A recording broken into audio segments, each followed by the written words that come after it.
First, let me just say it's a great joy and a privilege and an honor to lead this incredible network of churches. I talk to other associational leaders all the time. I'm on one of the leadership teams for something called the Southern Baptist Conference of Associational Leaders. So I get to interact with associational leaders from across the country. And just from talking to them, I just have to say we have such a good group of churches here, healthy churches that are doing a great job. And I'm very thankful for that, and I appreciate so much what you guys are doing. Of course, it's every church's desire, every church that's part of our network desires to be healthy and desires to be on mission. You want to proclaim the gospel with clarity and see spiritual growth in your members and experience real transformation in your communities. Yet, as we all know, we face some intense spiritual warfare, both internal difficulties in our churches at times and also external challenges. And so the truth is, you guys, none of us can do it alone. We need each other as churches. We are better together. And of course, that's why the Brazos Valley Baptist Network exists. Our desire is to come alongside you and to help your church grow stronger and to carry out her mission by forging active partnerships with sister churches. This past year, our leadership team, earlier this year, completed a 15-month strategic planning process that it's called PRISM. And I believe God used the process in two ways. Number one, to really confirm that we were already on the right path in a lot of things we were doing as an association. But also, number two, to clarify the next steps that we can take along that path. And so one of the things we formulated as a team was sort of the why statement, our purpose statement for why we exist as an association. And here's where we landed. We exist to optimize collaboration between churches. We exist to optimize collaboration between churches. That's really our role. It's really that simple. Supporting you and helping churches flourish through collaboration. Now let me explain how we do this. And I'm going to borrow an illustration from a book that some of y'all have perhaps read called The Trellis and the Vine. And I want you to picture a trellis with some vines on it, like what's on the screen there. And I want you to understand that the BVBN is simply the trellis. And your churches are the vines. Now, the trellis doesn't exist for its own sake. No one puts up a trellis in a beautiful garden and just says, hey, come look at my trellis. The purpose is to grow something. The trellis exists to support the growth of the vines. It's important, but it's not central. Now, as I said, the trellis is important, but merely as a tool. What we seek are organic opportunities for mutual strengthening and edification, which should emerge as the vines, your churches, grow and thrive. And so imagine the vines growing up that trellis and interconnecting at places. It's that interconnectedness. As that increases, the trellis remains, but it becomes increasingly unseen in the background, facilitating and optimizing the organic collaboration between our churches. And there's four ways that we see that the BVBN has been and continues to facilitate cooperation. So again, we exist to optimize collaboration between our churches. And the first thing is we want to cultivate those partnerships.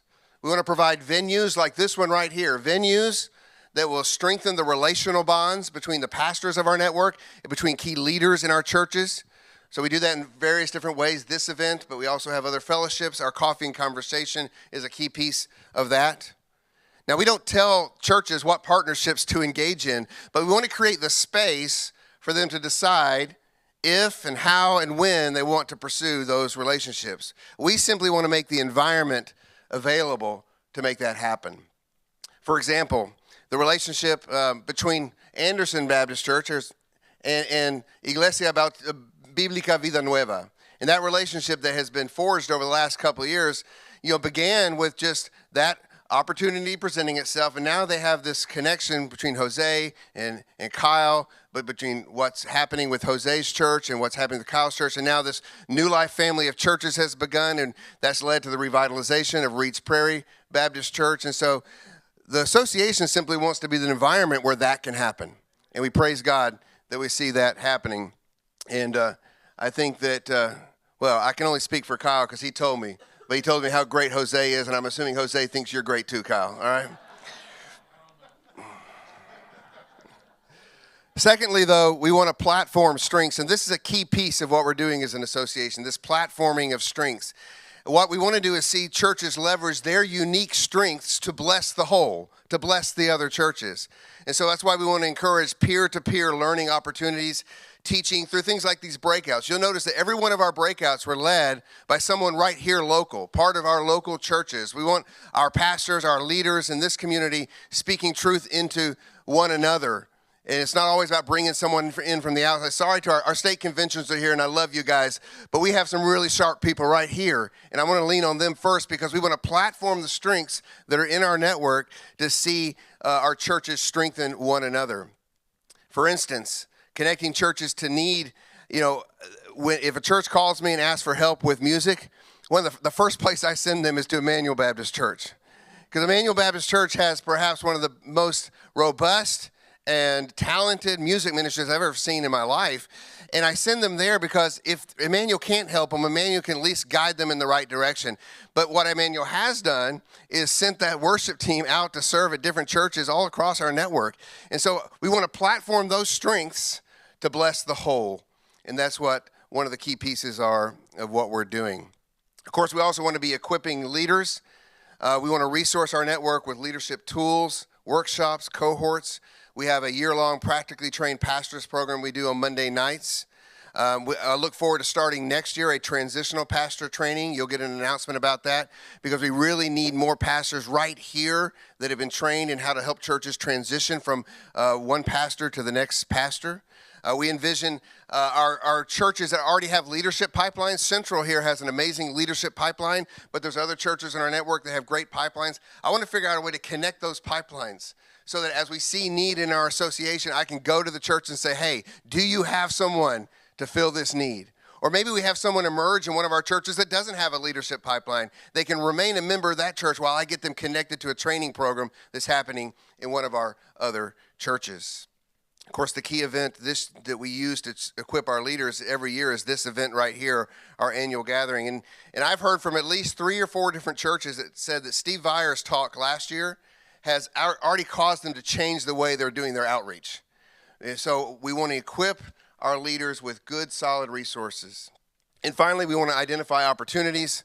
And that simply is as we relationally build these partnerships, we want to see what opportunities there can be. And I want to introduce pastors to the different opportunities that might be available. For example, I'll be talking to some of you over this next year.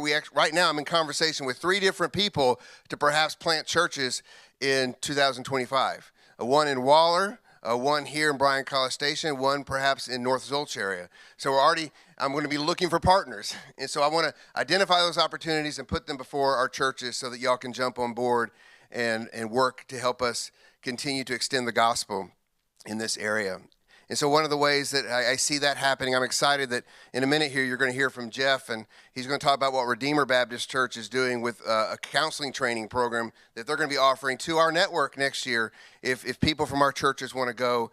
And I want you guys to understand that part of the vision behind this year's annual meeting is to platform that and let you know about what they're doing so that other churches can get involved.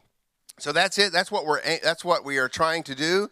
We hope to see some fruit from that. Okay, if the vine is growing on the trellis correctly, there should be some fruit being produced. So we want to see healthy churches. We want to see strengthened leaders. We want to see active partnerships, and we want to see, as you all do, transformed communities. So we're not just anticipating future success. We're celebrating what God is already doing. And so we look forward.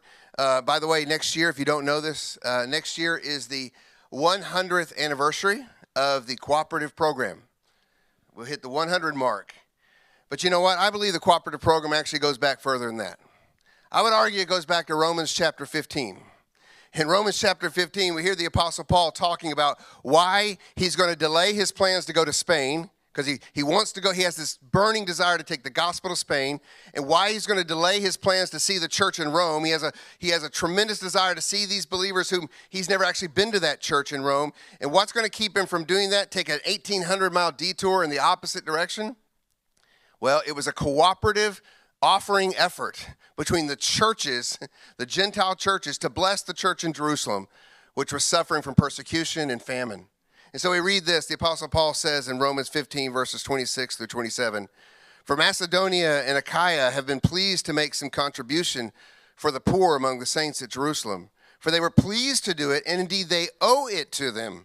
For if the Gentiles have come to share in their spiritual blessings, they ought also to be of service to them in material blessings. And that word share in that passage is the word you guys all know, probably more familiarly translated as fellowship. It's the word koinonia. That's the sharing that happens between the churches. It's this deep relational bond between the churches. And that's what I see already happening here in our network. And that's what our leadership team is going to continue to push for as the Lord wills. So may that koinonia exist in our network of churches and beyond. So thank you, everyone. I'm truly grateful for your support. I'm going to turn it back over now to Bo for the final portion of our business meeting.